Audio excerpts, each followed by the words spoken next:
Hi. Was makest du so? Ich arbeite. Wo bist du denn in Deutsch überhaupt? Also Aber ich habe jetzt 22. diesen Spannungsbogen gemacht. Weißt du, was ich nicht meine? Ich habe das auch gemacht gestern. So sieht meiner aus. Schulalltag zu Hause bei Anna Meyer. Gemeinsam mit ihrer Mitschülerin Greta macht die 13-Jährige Deutsch. Distanzunterricht in Corona-Zeiten für beide kein Problem. Sie haben alles, was sie für die Schule brauchen, in ihrem iPad. Anna geht auf die integrierte Gesamtschule im Marburger Stadtteil Richtsberg. Hier wohnen Menschen aus über 80 Nationen, auch viele sozial schwächere Familien, deren Kinder im Homeschooling oft abgehängt werden. Hier nicht, denn diese Schule geht neue Wege.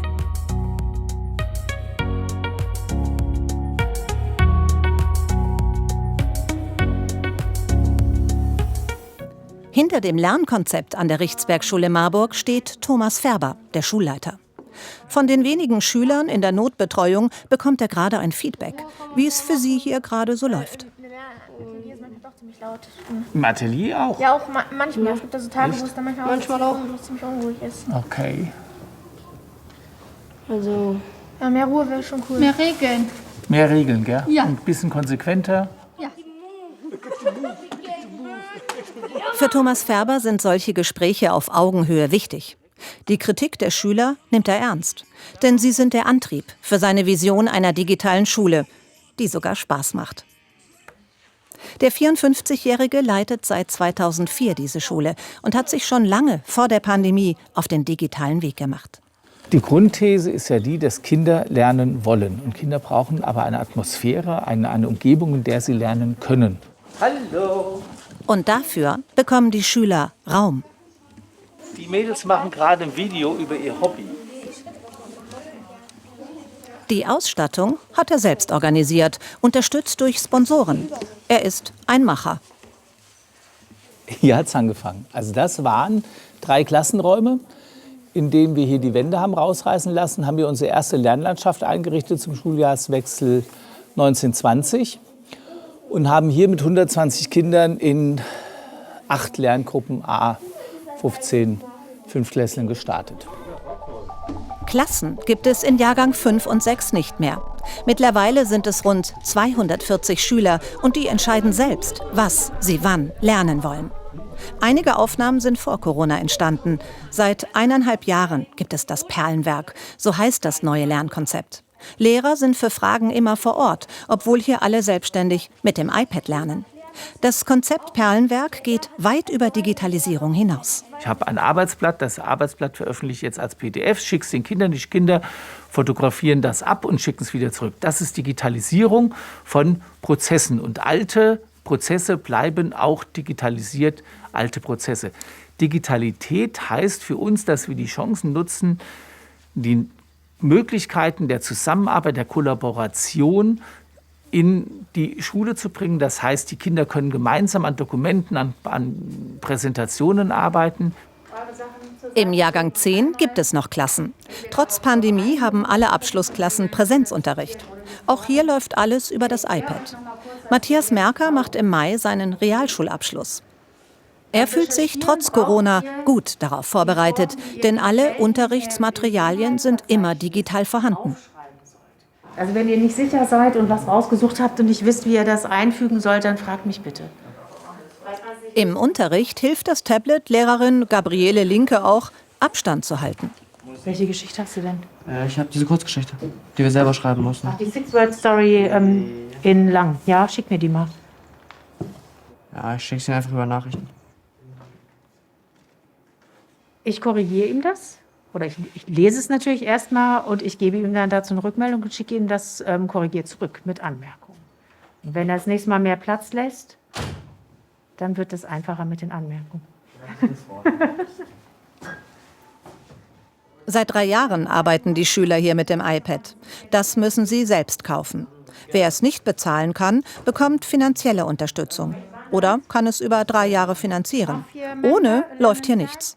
Ich habe keine Tafel mehr. Also ich habe quasi das, um Sachen anzuschreiben, die stehen bleiben sollen für eine längere Zeit. Ich nutze die Türscheibe unter normalen Umständen, weil es trotzdem immer mal verloren geht, auch wenn man das hin und her schickt. Und ich habe hier keine Tafel mehr. In den meisten Klassenräumen sind die abmontiert worden zugunsten einer Projektionsfläche und benutze das iPad eben auch als für Ergebnissicherung zum Mitschreiben und so.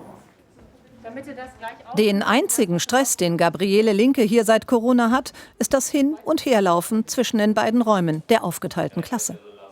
Die rund 640 Schüler an der Richtsberg-Gesamtschule finden individuell auf sie abgestimmte Lernaufträge in ihrem Tablet. Dafür nutzen Matthias und seine Mitschüler die Lernplattform Scoobies. Da muss man auf Werkstätten gehen und dann steht hier unten das Thema Musik und dann ist hier das nächste Thema, was wir bearbeiten sollen. Es sind 3 Aufträge und die müssen wir alle bearbeiten bis nächste Woche. Sie können über Apps auch gemeinsam an einem Text arbeiten, trotz Covid. Ein Vorteil von vielen, findet der 16-jährige Mitschüler Joel Alushi. Alles, was wir brauchen, haben wir halt auf einem Gerät. Wir haben einfach auf Knopfdruck sofort, wie wir es möchten, einfach alles. Wenn wir halt beispielsweise jetzt einen Ausfall haben, weil unser Lehrer nicht da ist, kann uns einfach alles draufschicken in Apps wie Schoolfox und Nachrichten. Und das ist halt eigentlich ein Vorteil, weil wenn du überlegst, damals fiel auch sehr viel aus, einfach wenn der Lehrer nicht da war. Und jetzt kannst du einfach den Schülern die Aufgabe geben und die machen die dann einfach und man kann es kontrollieren. Selbstständiges Arbeiten gehört zum Schulkonzept. Du hast das letzte zuerst gemacht. Ich hoffe, dass Mal gucken. Macht da aus Chancen die Chance und wir gucken das am Ende mal an. Es wird einfacher von der Organisation her. Man hat wirklich alles zusammen und auch so ganz banale Sachen wie die Riesentasche, die man den ganzen Tag mit sich rumzerrt, die ist einfach klein. Also ich habe kein einziges Buch mehr, was ich mit mir rumtrage. Ich habe kein Workbook, was ich mit rumschleife. Und ich habe wirklich mein Material immer zusammen und kann auch Sachen anders vorbereiten. Zurück zu Anna im Homeschooling. Ihre Eltern arbeiten den ganzen Tag. Das Schulkonzept zahlt sich jetzt aus, denn sie ist es gewohnt, selbstständig zu arbeiten. Wir sollten uns halt so überlegen, grob, was wir am Tag machen oder was wir uns zutrauen, was wir schaffen. Und ich schreibe es mir halt immer auf, dass ich es auch festhalten kann und abhaken kann. Gleich hat sie ein persönliches Coaching mit ihrem Lehrer Markus Plitsch. Das findet einmal pro Woche statt.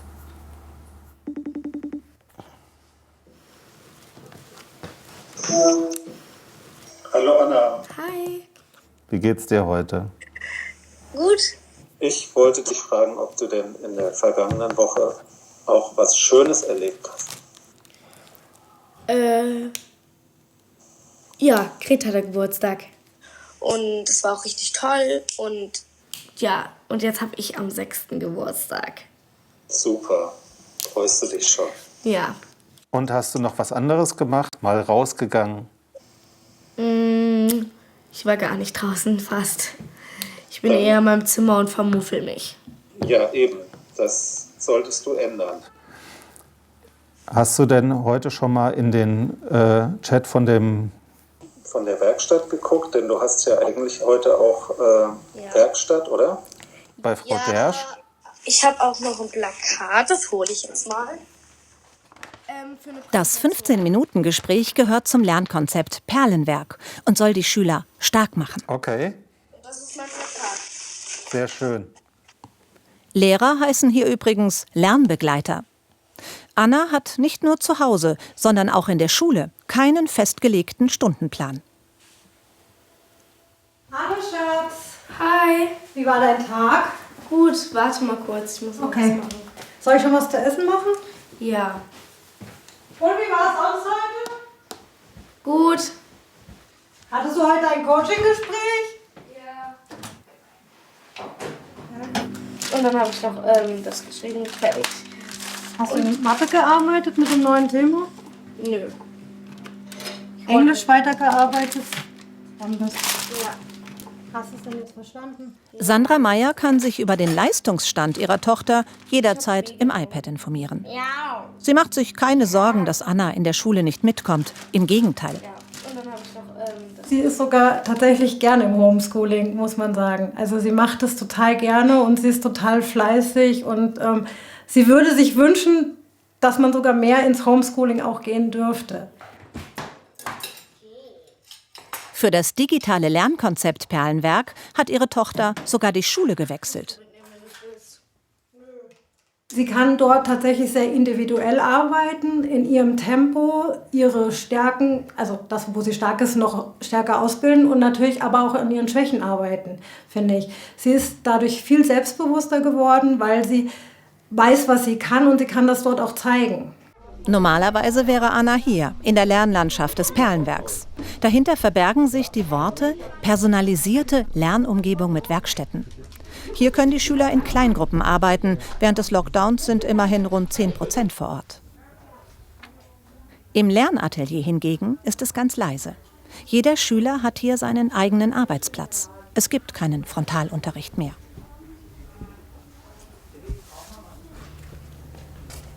Beim Lernkonzept setzt die Schule auf die Zusammenarbeit mit dem Start-up-Unternehmen Scoobies in Köln. Mitbegründerin Anni Dörfle besucht heute die Richtsberg-Schule. Anni, hey. Schön, dass du da bist. Hi. Cool. Danke. Danke, dass du hier bist. Guck mal, ich guck mal gerade hier. Bevor wir zum Kaffee gehen. Ja. Wir haben doch unsere Umfrage gemacht bei den Perlenwerkern. Guck mal. Moment. Ich komme beim Lernen gut mit Scoobies zurecht. Trifft zu. Breite Mehrheit, sehr schön. Über 90% kommen gut und sehr gut mit Scoobies. Toll. Und das Geile ist, das Schönste finde ich ja diese Bemerkung von Kindern, die offensichtlich Probleme haben. Ich finde, man sollte nichts ändern hier mit V und ändern. Ne? Also dass selbst die sich in Anführungsstrichen damit gut zurechtkommen, das ist ganz toll. Ne? Schön. Qualitätssicherung. Die Schüler im Perlenwerk wurden befragt, wie sie mit dem iPad und der Lernplattform zurechtkommen. Das positive Ergebnis bestätigt, dass sie hier auf dem richtigen Weg sind. Auf einem gemeinsamen Weg. Wir haben uns vor 2 Jahren ziemlich genau auf diesem Kongress Digitale Bildung in Berlin kennengelernt. Da hatten die einen Stand, wir waren da so zum Informieren, zum Briefen. Da hatten wir schon Perlenwerk im Kopf und waren aber noch bei diesem unsäglichen iSurf als erstes Mittel der Wahl und sind so froh, dass wir das nicht gemacht haben. Denn bei Scoobies kann der Schulleiter mitgestalten und die Lernplattform geht auf die Bedürfnisse der Richtsberg-Schule ein. Daher gibt es regelmäßige Treffen mit dem Kollegium. Ach, das sind deine Schuhe fürs Perlenwerk? Das sind meine Perlenwerkschuhe. Ja, das sind ja echt super basic. Hallo zusammen. Die kann auch nur ich tragen. Und wenn einer von den Jungs sich wagt, so coole Schuhe zu tragen wie ich, dann muss ich ihn leider erschießen. Das ist ja sehr pädagogisch. Eine klare Kante. Mutig sind hier alle. Schon lange bevor über digitale Schule gesprochen wurde. Das Kollegium trägt das Lernkonzept mit. Auch René Norwig glaubt an den Erfolg. Die Frage ist, wann starten wir, zukunftsfähig zu werden? Wollen wir warten, bis die Gesellschaft soweit ist, bis die Politik soweit ist? Oder ist es eigentlich ein Verbrechen für die Kinder, wenn wir jetzt nicht starten, die auf das Leben von morgen vorzubereiten? Und es wird ein Prozess sein. Das Perlenwerk wird in 7 Jahren anders aussehen, als wir es uns jetzt denken. Aber es wird definitiv keine normale Schule sein, in Anführungsstrichen. Dafür muss auch die Lernplattform ständig weiterentwickelt werden. Der Austausch mit Schulleitung, mit den Lehrkräften, mit den Schülerinnen und Schülern und mit den Eltern ist das, was das System weiterbringt. Und dass man hier evaluiert, immer wieder nachfragt, was funktioniert nicht bei allen Beteiligten. Das macht das System letztendlich ja dann auch wirklich gut, weil die nutzen es ja jeden Tag. Also muss ich da ja auch nachfragen. Die iPads der Schülerinnen und Schüler werden im WLAN der Schule automatisch konfiguriert.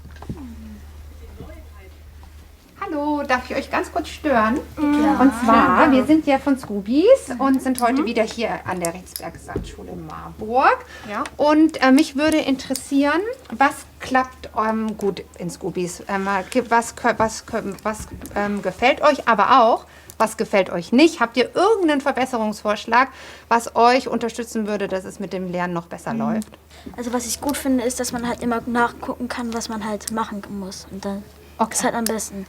Und nutzt du die To-Dos? Ja. Ich benutze es auch. Ich finde das ziemlich gut gemacht. Mhm. Auf jeden Fall.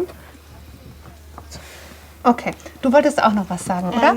Ja, nämlich, also was man verbessern könnte, ist, also bei mir war es ganz oft so, nach einem Update sind irgendwie Daten von mir gelöscht worden. Oh, das ist natürlich total doof. Ja, das ist halt, ich kann dir auch erklären, warum. Die Updates werden halt erst da draufgeladen, wenn du erstmal deinen Cache leerst, also deine ganzen Daten in Scoobies leerst und alle in deinen ganzen Safari. Aber das ist trotzdem ein super Hinweis, weil ihr als Schülerinnen und Schüler ist ja auch total toll, wenn wir euch so eine, zum Beispiel die Biene reinfliegt und sagt, hey, wir haben eine Aktualisierung in Scoobies vorgenommen. Bitte refreshe, also aktualisiere einmal deinen Browser oder das und das ist jetzt in Scoobies auch noch vorhanden.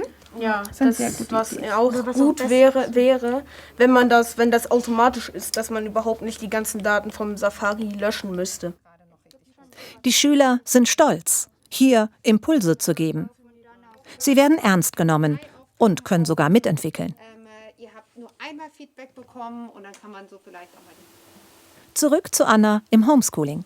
Sie checkt gerade in der Plattform Scoobies ihre Lernaufträge für die Woche. Entscheidet sich für Englisch, da hat sie etwas nicht verstanden. Die 13-Jährige kann jederzeit einen Lernbegleiter per App erreichen und sogar selbst entscheiden, wen sie kontaktiert. Für ihre Frage in Englisch ruft sie Katharina Klingebiel an.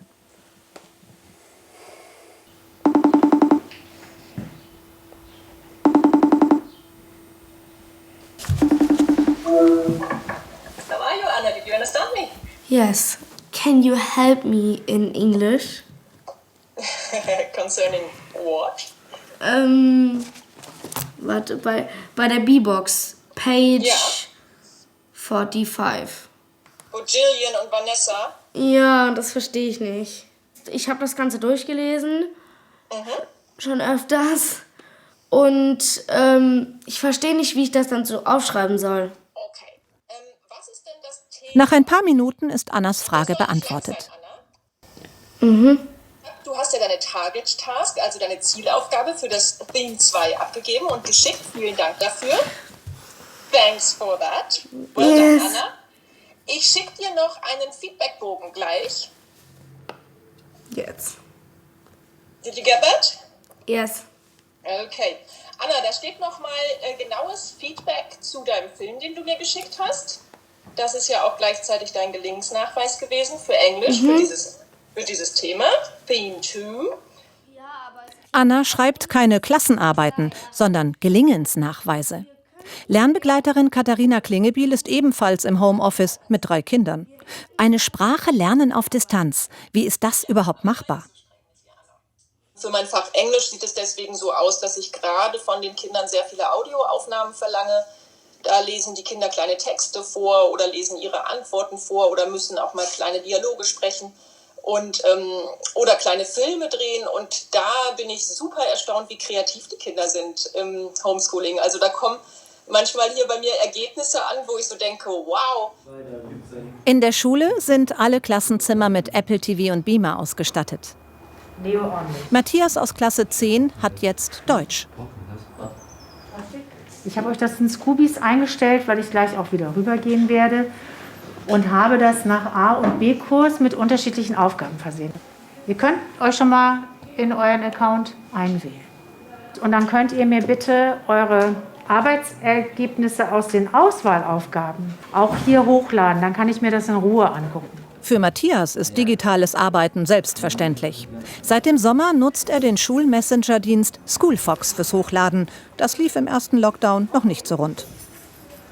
Damals gab es auch noch kein Schoolfox, wo du es übersichtlich hattest, sondern die haben alles per E-Mail geschickt. Das heißt, musst du jedes Mal seine E-Mails checken, was man gemacht hat, dann muss man alles nochmal über E-Mail zurückschicken. Alltag in vielen Schulen. Der 15-jährige Matthias ist im Stadtteil Richtsberg aufgewachsen. Seine Eltern kamen vor über 20 Jahren aus Russland hierher. Schüler aus über 40 verschiedenen Nationen sind an dieser Schule. Auch ein Grund, warum Gabriele Linke 2017 hierher kam. Einmal die Aufgaben zum Inhaltsverständnis aus der Abschlussprüfung. Es ist eine außergewöhnliche Schule, was zum einen das Kollegium angeht, das Engagement und auch die Möglichkeiten hier mitzubestimmen und mitzugestalten. Und auch die Vielfältigkeit der Schülerschaft hat dazu beigetragen, dass ich eben wirklich sehr gerne schon lange hier arbeiten wollte und das jetzt am Ende auch geklappt hat. Wie fandest du es, Joel? Wie fandest du es bis jetzt? Alles gut. Aber zum Kurs noch. Matthias arbeitet gerade an seiner Abschlusspräsentation. Wenn alles gut läuft, wird er im Sommer die Schule wechseln, um sein Abi zu machen. Hier gibt's keine Oberstufe. Nach 6 Jahren auf der Richtsberg-Schule schätzt er vor allem eins: Ich finde die Freiheit, die man hier genießt, ziemlich toll. Man hat ziemlich viel Freiraum, weil man kann machen, was man mag, wie man talentiert ist und man wird gut dadurch gefördert.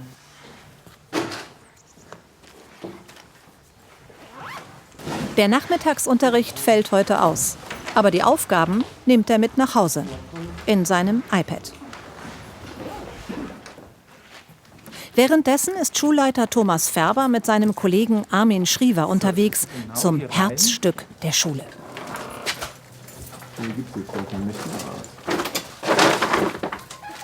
Niemand würde hier danach suchen. Wir sind stolz auf allen.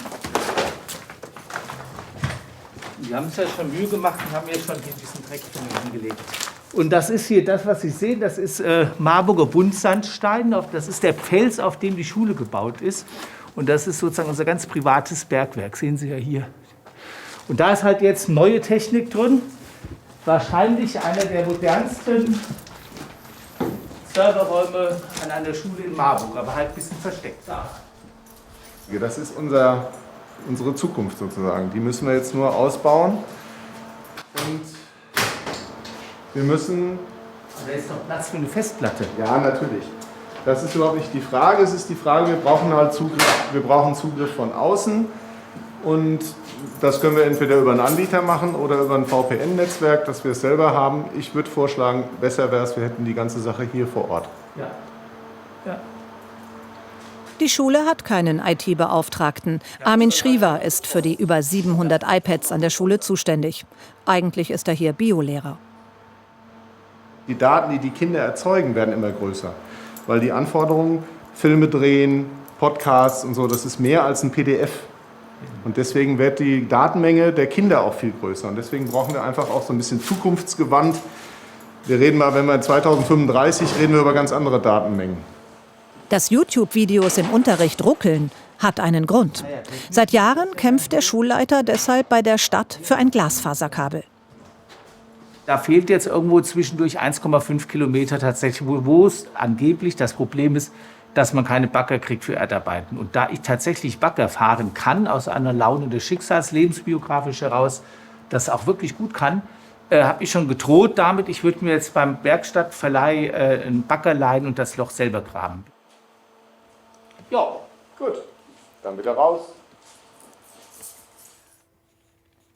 Anna hat ihren Schulalltag zu Hause fast geschafft. Jetzt beschriftet sie nur noch den Hund für ihre Präsentation im Fach Forschendes Lernen. Heute Morgen um kurz nach 8 ging's los. Jetzt ist es bald 14:30 Uhr. Ein langer Tag, wie sonst auch in der Schule. Die Pause hat sie sich jetzt verdient.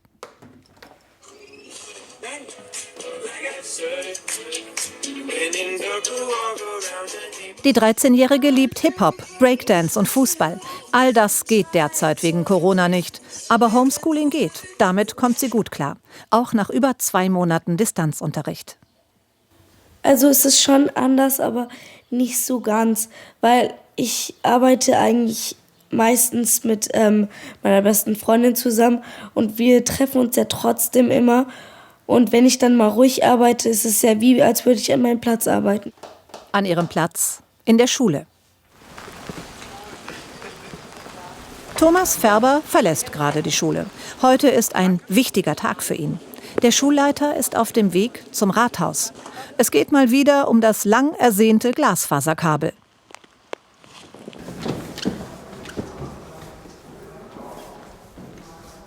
Hallo.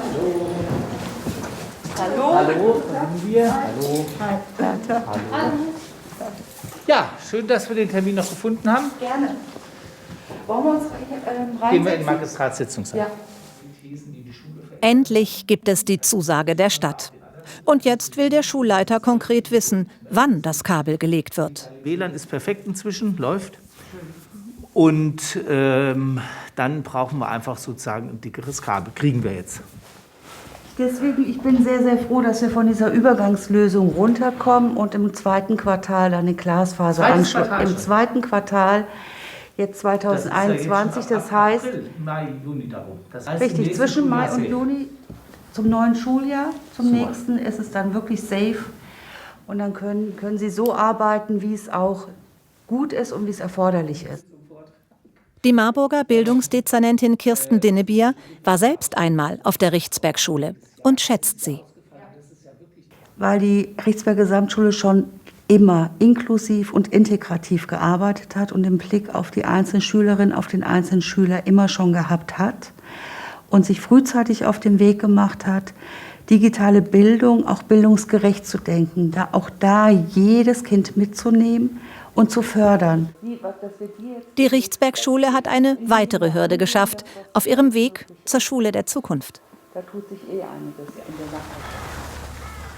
Trotz eisiger Temperaturen und viel Schnee hat sich der Zukunftsforscher Olaf Axel Burow auf den Weg von der Uni Kassel nach Marburg gemacht.